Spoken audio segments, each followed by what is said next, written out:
Hello mga kapatid! Sa pagpapatuloy ng ating pag-aaral patungkol rito sa aklat ng kapangyarihan ng Diyos, narito na tayo sa pang-anim na episode. At ito nga ay mayroong pamagat na Henry.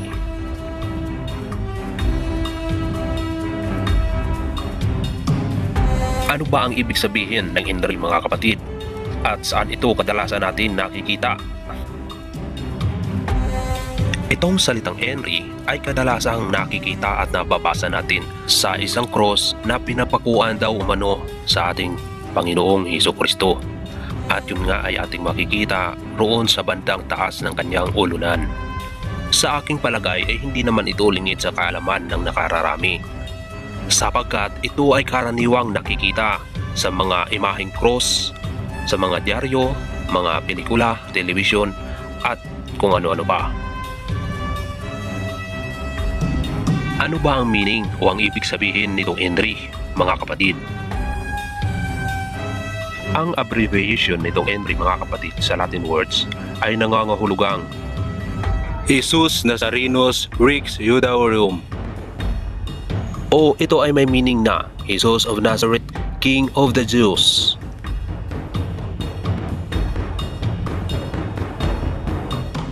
So ayan mga kapatid, start na tayo. Narito ang kasaysayan ng cross. Ang cross ay sagisag, watawat at tanda ng mga Kristiyano, sapagkat sa cross napako at namatay si Kristo. Iyan ang tanda at sagisag ng matibay na pananampalataya kay Kristo ng buong sangkristyanuhan. Bukod diyan ay sinasabi sa kasaysayan na sa taluktok nitong mundo ay may isang cross na nakabitin, nagniningning at nagliliwanag. Sinasabing sa cross na ito pinagtibay ang kapangyarihan ng tatlong persona, at sa cross ding ito pinagtibay ang kanilang sumpaan at pagkakaisa. Ito ang Crux Sancti Pater Benedicti o Crux Sancti Sit Mihi Lux Nun Draco Sit Mihi Doc. Sinasabi naman ng iba na ang kahulugan ng CSPB ay Verbuam Sit Quam Peruam Viatum Christum Patrim Verbum. Sinasabi naman sa misteryo prinsipal na ang pinagkaisahan ng tatlo ay ang Teriet Kutietni Tori Viveri Selevecti. Ngayon ay magpapatuloy tayo sa apat na litrang nakasulat sa ulunan ng cross. Ito nga ay ang Henry.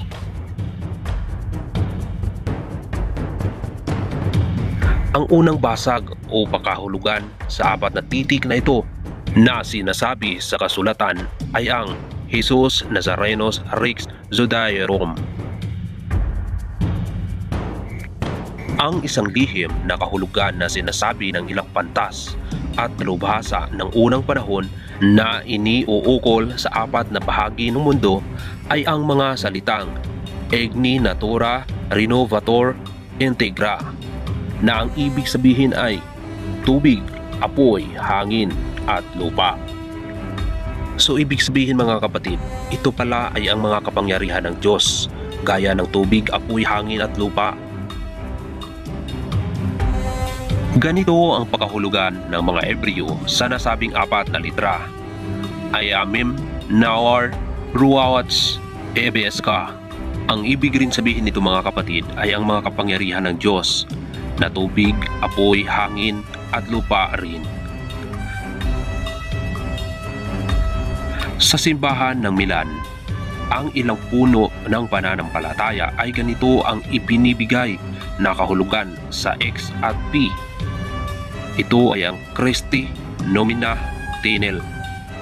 So, iyan ang maikling kasaysayan ng cross at ng Henry.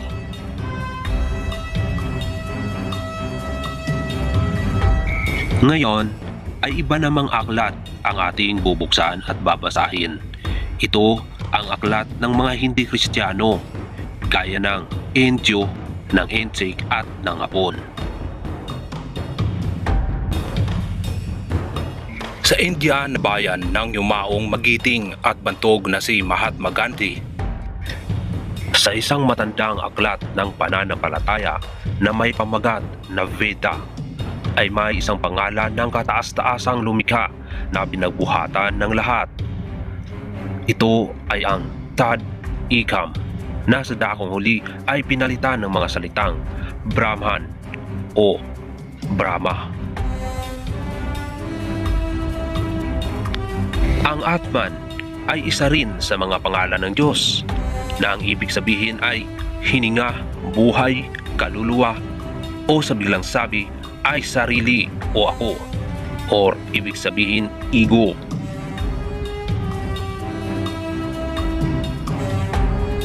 Subalit, ang pinakadakila sa lahat ng pangalang lihim ay ang Om, ang Aom at ang Atom. Ang Om at Aom ay pangalan ng kalaki-lakihang lumalang ng sansinukob na siyang simula at pinagbuhatan ng lahat. Ang Atom ay siya namang pangalan ng makapangyarihang manlilikha. Ito ang Diyos ng kabutihan at karunungan. At dumako naman tayo sa bansang Tsina. Noong may kulang-kulang na 4,000 taon na ngayon ang nakararaan ay may isang banal na aklat ng pananampalataya o relihiyon na ang pamagat ay Why Das King. Ang langit ay siyang kataas-taasang Panginoon. Ang ibig sabihin sa kanila ay siyang te ng kanilang banal at matayog na pagsamba. Noon ay hindi pa malay ipanganak ang bantog, pantas at dalubhasang inchik na si Confucius.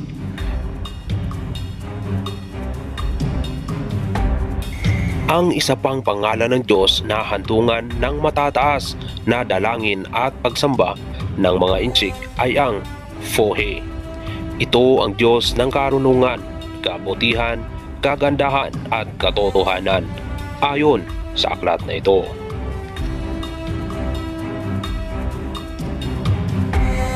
At dumako rin naman tayo sa bansang Japan o sa mga Hapon. Mula pa sa mula ay may dalawang pangalan na ng Diyos na iginagalang at kinikilala.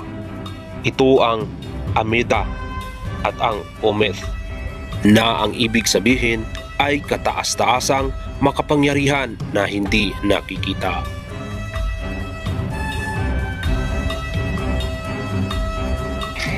At sa Ehipto naman mga kapatid, ang PTHA at ang Amon ay dalawa ring kilalang pangalan ng Diyos na ginagalang at sinasamba.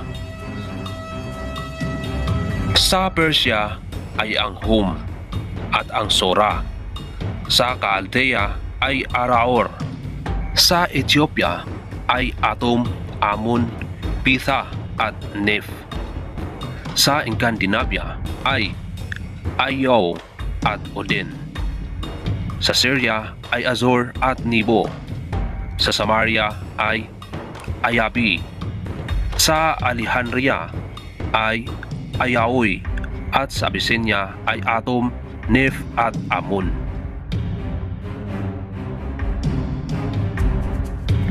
Ang Brahma ng mga taga-India, Mithras ng mga taga-Persia, Athom at Pitha ng mga taga-Ehipto, Bel ng mga taga-Chaldea, Adonai ng mga taga-Grisya ay pawang mga pangalang iniuukol at natutungod lamang sa araw na kinikilalang anino ng Diyos na di nakikita.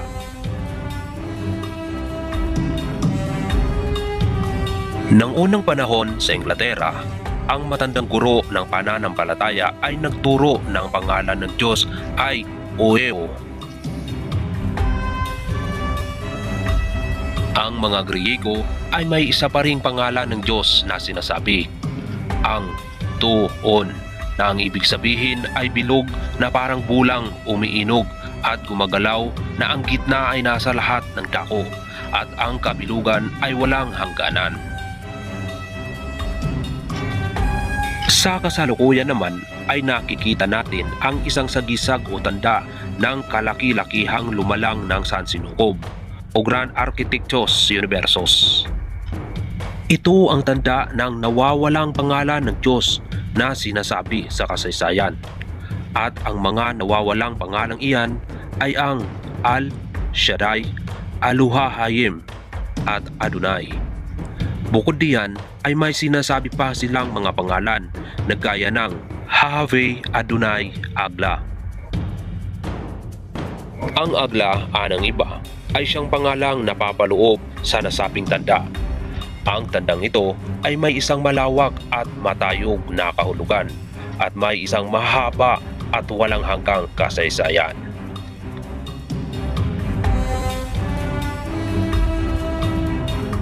So ayun mga kapatid, dito na naman nagtatapos ang episode na pang-anim. Sana ay may napulot na naman kayong bagong kaalaman at karunungan patungkol rito sa aklat ng kapangyarihan ng Diyos. Maraming salamat mga kapatid sa walang sawang pagsuporta at panonood. Hanggang sa muli at abangan ang pang-pitong episode.